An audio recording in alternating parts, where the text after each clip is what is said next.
you take us through the challenge? Why did you call Saffron? Well, the reason why we needed to go through a rebranding was because, as I mentioned, we are in 160 countries. We work in 5 different regions, and the brand, to say the least, it was pretty chaotic.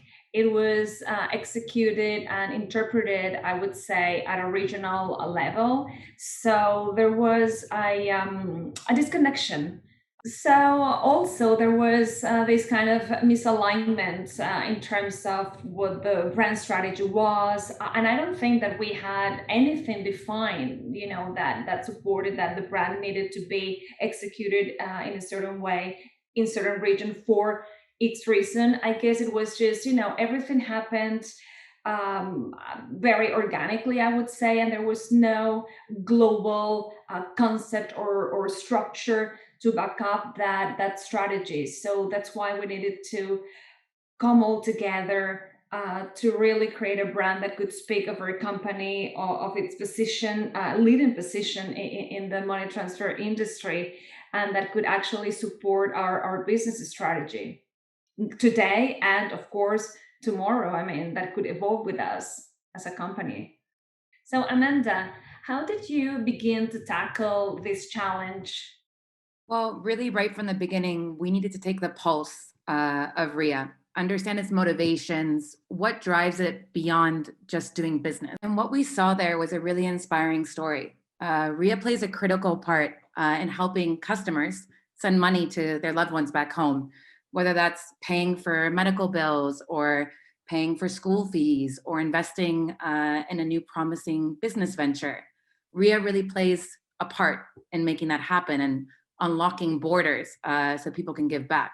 And we saw huge potential in that story and saw that that was something that drives the culture and the people that work at RIA. So that's what we used to craft a meaningful purpose statement.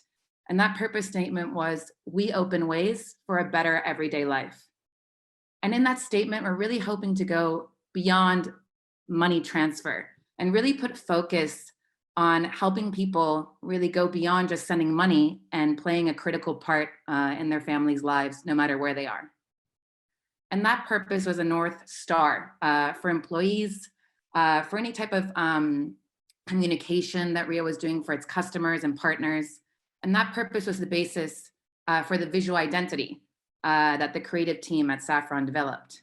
So Matt, could you give us an overview of how you really translated that purpose into a visual identity for RIA? I think the way that we tried to reflect this strategy was, and again, I think it was a very compelling idea, and so the visual language just had to try and reflect this very, very much more human aspect, this empathetic organization that connects to people, and the logo had to capture that as well.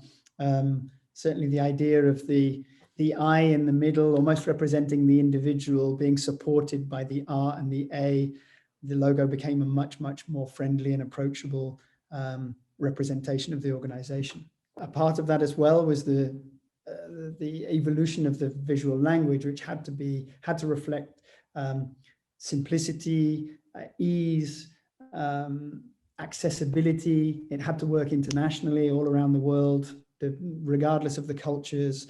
And again, it was all about keeping the thing as simple and as straightforward and connected to people as possible. So Hoda, how do you feel this new brand language, this new brand strategy, how has it started to impact the organization? I think that before talking about what the brand has done for us, because there's certainly a before and after the rebranding, I would like to point out that one of the greatest things was that you guys helped us develop a brand that can, that speaks to all of our customers, that help us interact with them regardless of their culture or to all of their different cultures.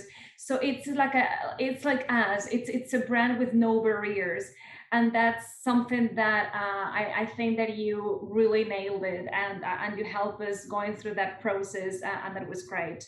So in terms of the brand, as I said, there's been a before and after Saffron and the rebranding, and what the exercise actually meant to all of us internally. So speaking of that, I think that now we really know what the strategy with the brand is. We know how it helps us support the business strategy as well, and it has helped us become together as one. We're working now at a global level. We work united and aligned to ensure that that brand is properly executed, that it's respected, because that brand is us. That brand is the Ria brand. So we're cognizant, and we love it so much that it's like our little baby, and it's something that we're all very proud of internally. So the feedback internally has been overwhelming. People love the new brand. Even those who were at the very beginning a little bit skeptic, they end up loving it. And I mean, the way the pastels colors, I remember, was a bit of, at the beginning, people were not so sure of. And now when you see all of those elements, that orange disc, that it's like so Ria, when you put all of those elements together, it's just amazing, the effect that it has. And when it comes to our external parties, like our partners, I mean, it's been the same thing. They have all been, providing us with amazing feedback that they love the new brand, they really like the minimalistic and the simplicity that you were pointing out earlier about this new brand, that it's so easy to apply, to put the elements together without being so, without having so many elements. You can communicate so easily, and it's warm enough to get to the people with the simplicity of the message. So I think that overall it's been an amazing journey, and I think the best is yet to come, because I mean, brands evolve, and we hope to continue evolving in this direction.